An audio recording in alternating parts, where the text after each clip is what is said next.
Bienvenidas y bienvenidos a esta exploración detallada. Hoy nos sumergimos en el Diario Oficial de Colombia, la edición del 20 de octubre de 2025. Vamos a ver qué encontramos, ¿no? Hay de todo. Finanzas públicas, regulaciones nuevas para transporte, para el agro, también cosas de la DIAN, nombramientos. La idea es entender qué impacto tienen estas decisiones, porque bueno, pensemos que todos los días salen normas así. Ajustan cosas grandes y pequeñas. Hoy veremos justo eso, como un cambio aquí, una regla allá, pues va configurando el panorama. Arranquemos entonces con los ajustes financieros, ¿te parece? Hay una resolución del Ministerio de Hacienda. Modifica el presupuesto de este año. Parece un movimiento interno de fondos. ¿Qué implica exactamente? Así es. Es una redistribución, digamos, interna. En concreto son 7.200 millones de pesos. Una suma importante. Sí, bastante plata. Que se mueven. Salen de una cuenta general de Hacienda, que es para transferencias, y van a parar a una cuenta del Ministerio del Interior, la de adquisición de bienes y servicios. O sea, para gastos de funcionamiento, comprar cosas. Exacto. Técnicamente, se amparan en unos decretos que ya existen, que permiten hacer esto sin cambiar el destino final del gasto. Eso sí, necesita el visto bueno de la Dirección General del Presupuesto Público Nacional, la DGPPN. Claro. Y ya está el papelito, el Certificado de Disponibilidad Presupuestal, el CDP número 4525. Todo en regla. Firman el ministro y la directora de presupuesto. ¿Entendido? Más recursos para que Interior pueda, comprar lo necesario este año. Y veo también algo rápido de la Superintendencia de Economía Solidaria. Un ajuste. Sí, una cosita técnica, una corrección. Sacaron una circular, la 91, para arreglar un error en otra anterior, la 86. Era sobre el vínculo de asociación en los fondos de empleados. Ah, ok. Simplemente se aseguran de que la referencia a su norma principal, la circular básica jurídica, apunta al numeral correcto. Un detalle, pero importante para que todo esté claro en el sector solidario. Vale, perfecto. Pasemos ahora a regulaciones que tocan sectores más específicos. La Dirección General Marítima, DIMAR, parece que tiene novedades importantes para la navegación en ríos. Justamente, DIMAR sacó una resolución bastante significativa. Añade toda una parte nueva, la parte 5, a su reglamento, el REMAC 2, sobre navegación fluvial internacional. ¿Y eso qué significa en la práctica? ¿Más controles? ¿Nuevas reglas? Significa que DIMAR, detalla y formaliza mucho más su autoridad en ríos fronterizos clave. Piensa en el Baupés hasta Brasil o las zonas limítrofes con Perú y Ecuador. Ajá. ¿Y qué tipo de autoridad? Pues mira, van a ejercer autoridad sobre las naves, tanto colombianas como extranjeras en esas aguas. Controlarán la navegación, la seguridad, pondrán las ayudas necesarias como boyas, luces. Entiendo. E incluso harán los estudios para las cartas de navegación fluvial. Y aquí viene lo importante para las empresas de transporte. A ver. DIMAR será ahora quien entregue la habilitación y permiso de operación. O sea, el permiso para que cualquier empresa, nacional o extranjera, pueda prestar servicio público de transporte fluvial internacional en esos ríos específicos. O sea que se centraliza y se formalizan más los requisitos para operar ahí, ¿no? Sentar una solicitud formal, demostrar que son dueñas o arrendatarias de las embarcaciones, acreditar que la empresa existe legalmente. Claro, lo básico. Especificar qué servicio van a prestar, las rutas, registrar sus tarifas y, ojo, si transportan pasajeros, tienen que presentar pólizas de responsabilidad civil. Fundamental eso. Sí, es un paso yo creo hacia una mayor regulación y se busca más seguridad y formalización en esas zonas. Entra en vigor 6 meses después de publicarse. La firma el almirante John Fabio Giraldo Gallo. Interesante cómo se busca ordenar un sector que es vital para el comercio en zonas a veces muy apartadas. Bueno, cambiando de tema, pero sin dejar la infraestructura, el Ministerio de Transporte también publicó algo sobre vías. Sí, una resolución que categoriza las vías de un municipio, La Vega, en Cundinamarca. Casi todas quedan clasificadas como de tercer orden. ¿Y eso para qué sirve? Bueno, esto viene de una ley del 2008 que obliga a tener clasificada toda la red vial.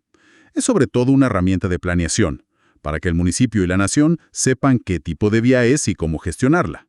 Pero a ver, ¿esta clasificación ya da luz verde para intervenir esas vías, para hacer obras? No directamente. La resolución es muy clara en eso. Dice que esta categorización es técnica, para planear, pero no reemplaza los permisos ambientales. Esos hay que sacarlos igual antes de cualquier obra. Ok, clarísimo. Es un insumo, no un permiso. Exacto.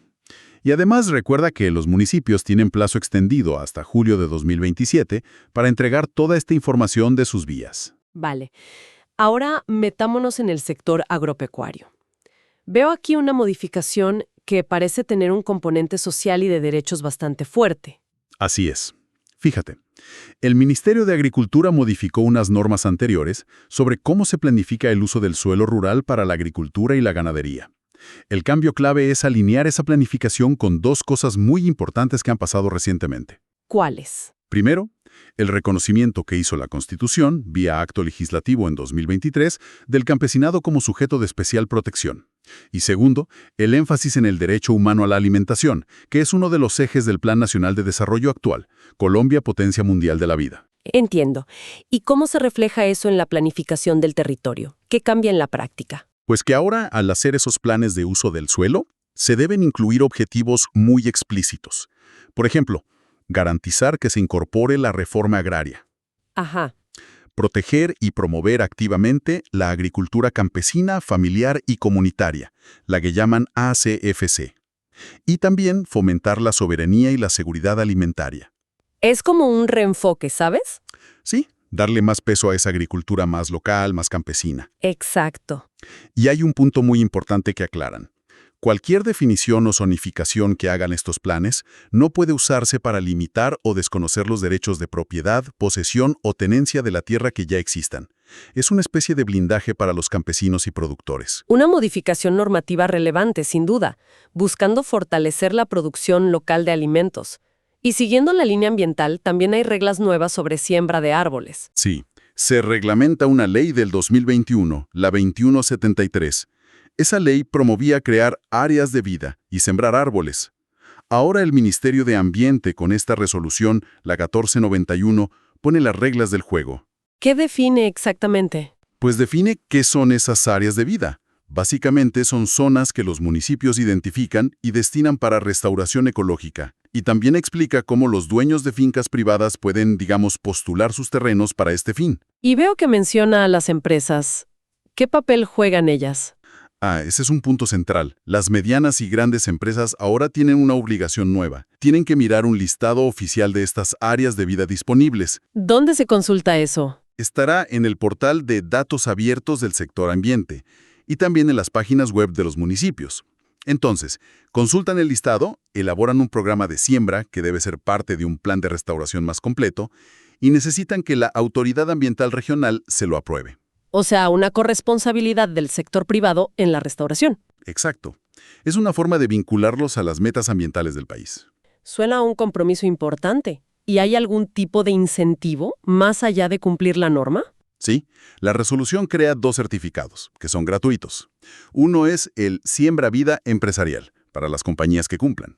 Y otro, el Siembra Vida Buen Ciudadano, para personas que participen voluntariamente. Interesante. Y bueno, también detalla cómo se hará el seguimiento, el monitoreo, y busca promover alianzas público-privadas para la financiación. Incluso trae un anexo técnico sobre la cartografía que se necesita. Bien completo. Pasemos ahora a la DIAN, que no solo es impuestos, también regula importaciones con la clasificación arancelaria. ¿Qué productos clasificó esta vez? Vimos varias resoluciones, sí. Por ejemplo, un sistema automatizado de nebulización, de esos de alta presión que se usan en invernaderos. Lo clasificaron en la subpartida 8424.82.90.00, como un aparato para horticultura. Ok, lógico por su uso. Sí. Otro caso interesante, una estructura de seguimiento solar, un tracker de un solo eje para paneles. Este quedó en la 8479.89.90.00, como una máquina con función propia no especificada en otra parte. ¿Y por qué hay? ¿Cuál es el criterio? A veces esas clasificaciones son un poco crípticas. Se basan en las reglas generales para interpretar el arancel de aduanas. Analizan los componentes, la función principal del aparato, si es parte de un sistema más grande, lo que llaman unidad funcional. Claro. En el caso del tracker solar, consideraron que su función propia era el seguimiento del sol, y como no había una partida más específica para eso, va a esa categoría residual de máquinas con función propia. Entiendo. También clasificaron otras cosas, una mezcla refrigerante de propano e isobutano que fue a la 2711.29.00.12 y una preparación alimenticia en polvo para bebés en la 1901.90.90.00, cada una según sus componentes y uso. Y esto es clave porque define qué impuestos pagan al importarse, ¿cierto? Exactamente. Define el arancel y afecta la base del IVA. Por eso son decisiones importantes para los importadores. Entendido. Bueno, y ahora abordemos un bloque que ocupa bastante espacio en esta edición del diario. Una larga serie de resoluciones de la DIAN sobre personal, nombramientos, retiros. Parece una movida grande. Definitivamente. Lo que estamos viendo aquí es la materialización de los resultados de un concurso de méritos grande, el proceso de selección DIAN 2022. Era para llenar cargos de carrera, específicamente para el puesto de Gestor 1, Código 301, Grado 01. Ajá, el concurso de méritos. Y además, muchas de estas resoluciones están respondiendo a una orden judicial específica, un fallo de tutela. Parece que lo impulsó una persona llamada Paula Alejandra Rojas Ciabato. Ok, ¿y cuál es el procedimiento que están siguiendo en estas resoluciones? El procedimiento general es nombrar en periodo de prueba, por 6 meses, a las personas que ganaron el concurso, las que estaban en la lista de elegibles que aprobó la Comisión Nacional del Servicio Civil. Los que pasaron. Exacto. Y, al mismo tiempo, tienen que terminar los nombramientos de las personas que ocupaban esos cargos en provisionalidad, o sea, sin haber concursado. Pero aquí es donde la cosa se pone, digamos, muy compleja. Me imagino, por la famosa estabilidad laboral reforzada, ¿verdad? Justamente por eso. La DIAN tuvo que analizar, y parece que lo hizo caso por caso, si los funcionarios provisionales que iban a salir tenían alguna condición especial que les diera protección según la ley, y lo que ha dicho la Corte Constitucional. ¿Y qué tipo de condiciones evaluaron? Vimos varias. Por ejemplo, madres o padres cabeza de familia. Ahí analizaron declaraciones juradas, registros civiles, si recibían ayuda de la pareja o expareja, si los hijos dependían económicamente de forma exclusiva. Un análisis detallado. Sí, también evaluaron a personas próximas a pensionarse, y aquí aplicaron un criterio muy estricto. Tenían que faltarles 3 años o menos para cumplir ambos requisitos, la edad y las 1.300 semanas cotizadas. Ambos. Clave eso. Exacto. También miraron casos de fuero sindical y casos de personas con enfermedades catastróficas, usando los listados oficiales y criterios de la Corte. Suena a un trabajo enorme y muy delicado. ¿Y cuál fue el resultado general de todas esas evaluaciones? Protegieron a muchos, fue variado la verdad. A algunos provisionales que sí demostraron ser cabeza de familia, les aplicaron lo que llaman una acción afirmativa. En lugar de sacarlos, los reubicaron en vacantes temporales. Ah, mira. Pero a otros se les negó esa protección porque, por ejemplo, encontraron que el cónyuge aportaba económicamente o que los hijos ya cotizaban. Con los prepensionados, fueron muy estrictos. Si les faltaba bastante para la edad, aunque tuvieran las semanas, no les dieron la protección. Entiendo. Con el fuero sindical, reconocieron la afiliación y el cargo, pero aplicaron el principio de que el mérito, o sea, el resultado del concurso, prima sobre el fuero para ingresar a la carrera administrativa. Usaron unos criterios internos de la DIAN, de una circular, para decidir quién se quedaba y quién salía, incluso teniendo fuero. Vaya. Y sí protegieron a quienes tenían enfermedades consideradas catastróficas por la ley, como un caso de cáncer que se menciona. Es un equilibrio súper complejo, ¿no? Por un lado, la obligación de cumplir con el mérito, con los resultados del concurso que ordena la Constitución, y por otro, proteger derechos de trabajadores que a veces llevan años ahí y están en situaciones vulnerables. Exactamente. Refleja una tensión que es constante en la administración pública en Colombia. Implementar los concursos es fundamental, pero choca con estas realidades sociales y con protecciones legales que se han ido desarrollando. La DIAN está, intentando aplicar las reglas del juego definidas por la ley, la Corte y sus propias directrices para manejar esta situación. Y mencionas algo más, que los nuevos tienen que quedarse un tiempo en su puesto inicial. Sí, importante eso. Los que entran por concurso ahora tienen una obligación de permanencia mínima de 2 años en la sede que les asignaron inicialmente. Eso por un decreto ley del 2023. Entendido. Un panorama bastante complejo en la gestión del talento humano del Estado. Bueno, y para ir cerrando, veo una actualización del ICETEX. ¿Algo sobre sus programas internacionales? Sí, es un ajuste más bien interno. El ICETEX modificó una resolución anterior, la 212 de 2024, que había creado su Comité del Portafolio Internacional, ¿Para qué el cambio? para alinear ese comité con la nueva política de cooperación académica internacional que aprobaron el año pasado.